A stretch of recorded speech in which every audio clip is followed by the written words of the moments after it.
kasihkan kami. Maka layaknya kami mengenal diri dulu. Perkenalkan.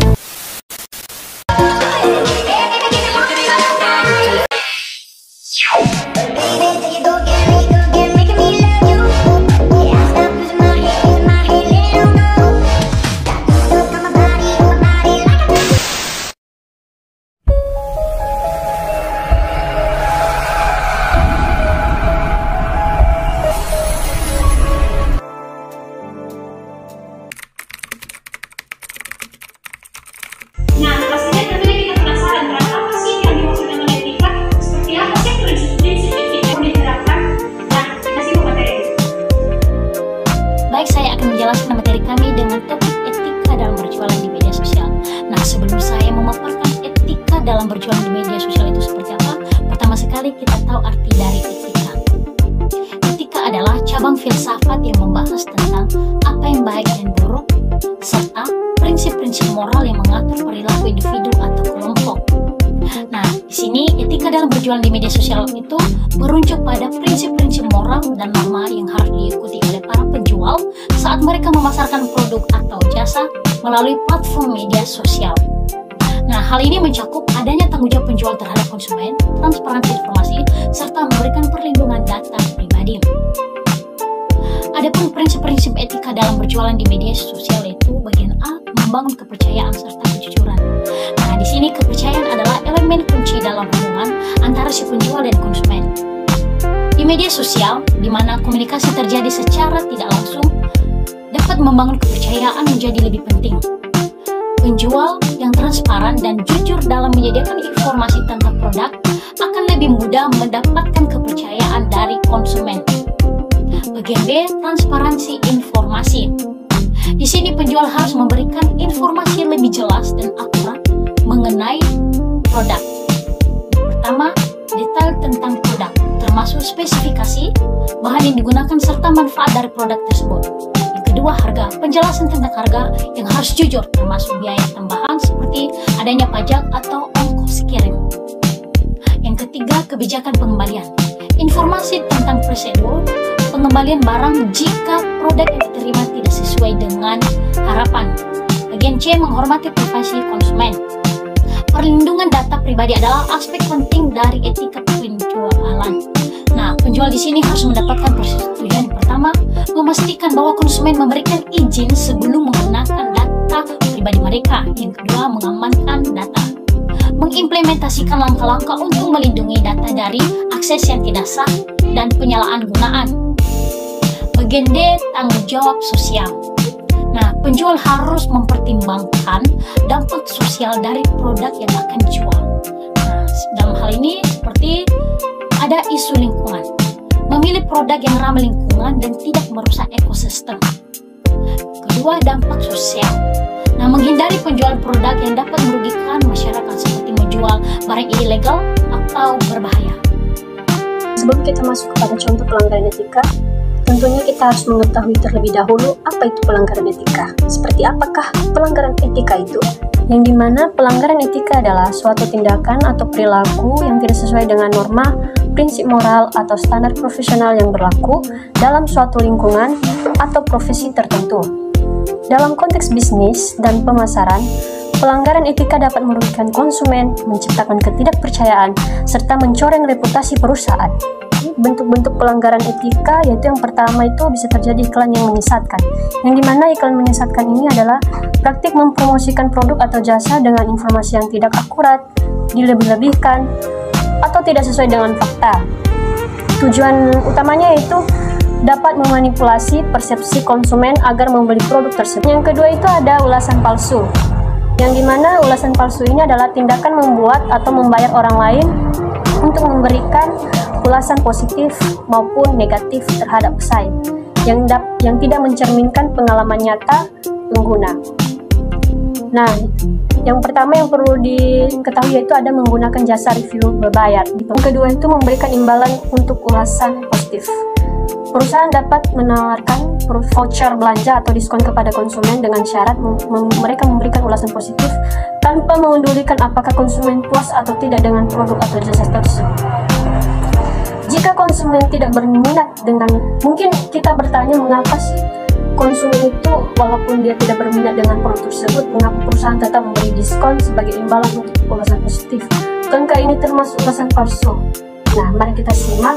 Di sini diskon ini bisa dapat berupa bentuk swap terselubung, yang dimana pemberian diskon sebagai imbalan untuk ulasan positif walaupun konsumen sebenarnya tidak puas termasuk dalam manipulasi ulasan. Ini terjadi karena ini satu bentuk cara perusahaan untuk menutupi kesalahan perusahaan. Adapun yang menjadi dampak negatif dari pelanggaran etika, yaitu yang pertama, adanya kerugian finansial, dan yang kedua itu bisa terjadi kerusakan reputasi, yang dimana reputasi yang rusak akan berdampak jangka panjang. Contoh, sebuah toko online terbukti menggunakan ulasan palsu. Setelah viral di media sosial, konsumen mulai meninggalkan komentar negatif dan produk mereka tidak lagi muncul di halaman utama marketplace karena algoritma menilai produk tidak terpercaya. Keterkaitan antara kerugian dan reputasi, keduanya saling berkaitan. Karena hal ini konsepnya begini, reputasi rusak maka konsumen menjauh, dan kalau misalnya penjualan turun maka kerugian finansial akan meningkat, dan masalah hukum akan bisa menjadi media memberitakan citra perusahaan makin buruk.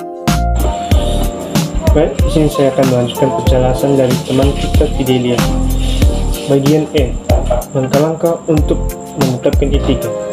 Ada beberapa langkah yang perlu ditetapkan dalam etika menjual di dalam media sosial. Yang pertama, pendidikan dan pelatihan. Maksudnya di sini pendidikan sangat penting untuk membangun karakter dan perilaku individu yang bertanggung jawab dalam melakukan penjualan di media sosial, dan juga sangat penting untuk meningkatkan kesadaran dan perilaku etis penjual dalam berinteraksi dengan konsumen. Dan dengan adanya pelatihan, penjual juga akan mengidentifikasi kesalahan-kesalahan yang berpengaruh langsung dengan penilaian konsumen. Yang kedua, kebijakan internal.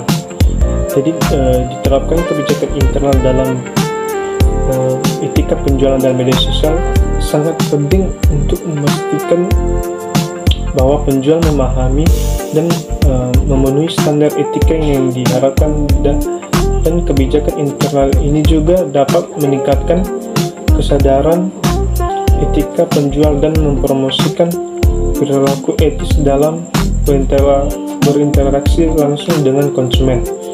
Melalui kebijakan internal ini juga dapat menghindari pelanggaran etika yang dapat merugikan konsumen dan penjual. 3. Feedback dari konsumen. Jadi menerapkan etika penjualan dalam media sosial melalui feedback dari konsumen sangat penting untuk memastikan bahwa penjualan memahami kebutuhan dan harapan konsumen. Dan melalui feedback ini juga, feedback dari konsumen akan membantu mengidentifikasi area perbaikan, meningkatkan kepercayaan, meningkatkan kesadaran etika, dan mengembangkan strategi pemasaran. Dan yang terakhir itu mengumpulkan umpan balik untuk terus meningkatkan praktik bisnis. Tentu saja mengumpulkan umpan balik untuk terus meningkatkan praktik bisnis sangat penting untuk memastikan penjual memahami kebutuhan dan harapan konsumen. Demikian penjelasan dari saya. Jika ada kesalahan kata, mohon dimaafkan. Baik, di sini saya akan melanjutkan tentang materi kami, yaitu tentang SWOT analisis dan SWOT strategi. Yang dimana SWOT analisis itu terbagi dalam 4, yaitu kekuatan, kelemahan, peluang, dan ancaman. Yang dimana kekuatan akses ke pasar yang luas dan biaya yang rendah. Kelemahannya kurangnya kontrol dan tantangan dalam membangun kepercayaan. Peluangnya pertumbuhan penggunaan media sosial dan inovasi dalam pemasaran. Ancamannya persaingan yang ketat dan perubahan kebijakan. Baik, di sini kita lanjutkan tentang SWOT strategi, yang dimana SWOT strategi itu terbagi dalam 4, yaitu kekuatan, kelemahan, peluang, dan ancaman. di mana kekuatan menggunakan biaya rendah dalam promosi untuk bersaing secara efektif di pasar yang ketat, sambil tetap mempertahankan praktik etis untuk membedakan diri dari pesaing. Kelemahannya mengembangkan kebijakan internal yang kuat untuk mengatasi potensi pelanggaran etik dan meningkatkan kepercayaan konsumen dalam menghadapi ancaman dari kompetisi yang tidak etis. Peluangnya memanfaatkan aset ke pasar yang luas dan pertumbuhan penggunaan media sosial untuk meningkatkan kehadiran merek dengan kampanye penawaran yang etis. Ancamannya mengatasi kurangnya kontrol dengan membangun reputasi melalui transparansi dan kejujuran sehingga dapat menarik audiens.